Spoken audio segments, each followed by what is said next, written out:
Et les week-ends d'intégration se multiplient partout, hein, que ce soit dans les facs, dans les grandes écoles, etc., les écoles d'ingénieurs. Enfin bon, Brice Maret est avec nous. Bonjour Brice.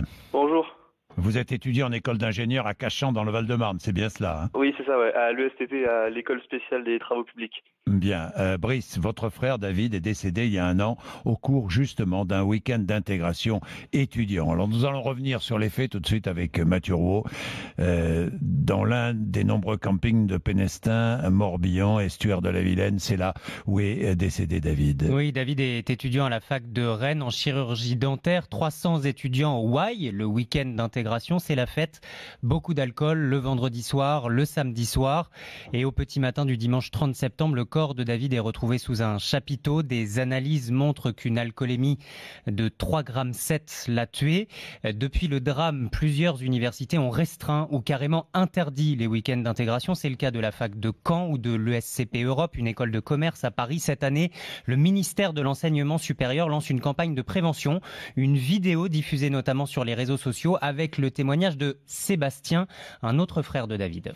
Oui, l'alcool était-il limité pendant ce week-end-là, Brice? Non, justement, c'est ça le problème, c'est que c'était ce qu'on appelle un open bar, donc tout le monde peut, avoir accès à c'est bien l'alcool cela. et à... Illimité. Illimité, ouais, c'est ça, ouais. Ouais, illimité. Il n'y avait pas d'assistance médicale, rien. Non, il y avait rien du tout. Il y avait juste des agents de sécurité, mais qui sont là uniquement pour faire attention à qu'il n'y ait pas de débordement, de bagarre ou des choses comme ça, quoi. Oui. Mais rien pas d'assistance médicale, quoi. Voilà, 300 jeunes. Hein. C'est ça, ouais. Ce week-end d'intégration était organisé par une association d'étudiants, je crois. Ouais, exactement. Ouais. C'est le BDE, donc c'est le bureau des élèves, donc qui est composé de 4 ou 5 étudiants et voilà, ils font un peu, c'est un peu carte blanche. Il n'y a pas vraiment de soutien de la fac, quoi. Ils n'ont pas vraiment un œil là-dessus, la fac.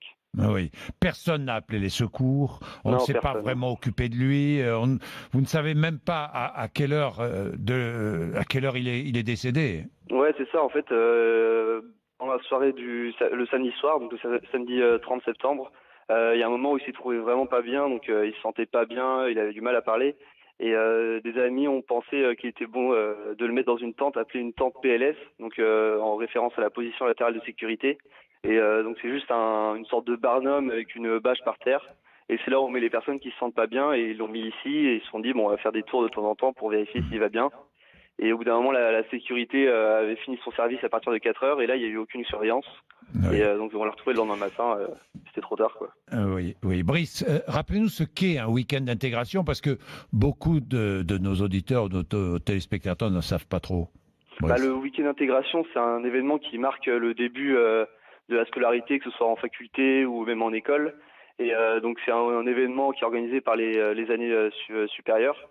Et donc ça consiste à faire la fête, à se découvrir entre les élèves, à s'amuser, à profiter à fond et de bien commencer l'année, quoi. Oui. Alors, vous ne militez pas pour l'interdiction de ces week-ends d'intégration, mais vous dites les organisateurs doivent mettre en place un service médical. Bah oui, c'est ça. Nous, on veut pas du tout interdire les week-ends d'intégration, au contraire, parce que même moi, cette année, j'y ai participé pour mon intégration en école. Nous, ce qu'on veut, c'est vraiment qu'il y ait une assistance médicale dans tout événement festif, que ce soit pour les week-ends d'intégration ou pour des grands événements un peu de ce type, quoi, parce que c'est pas possible pour des élèves de surveiller 300 personnes, quoi. Pour moi, une assistance médicale, ce serait normal, car des choses comme ça arrive très vite et on peut pas forcément maîtriser, quoi. C'est pour ça qu'une assistance, ce serait vraiment ce serait vital, quoi.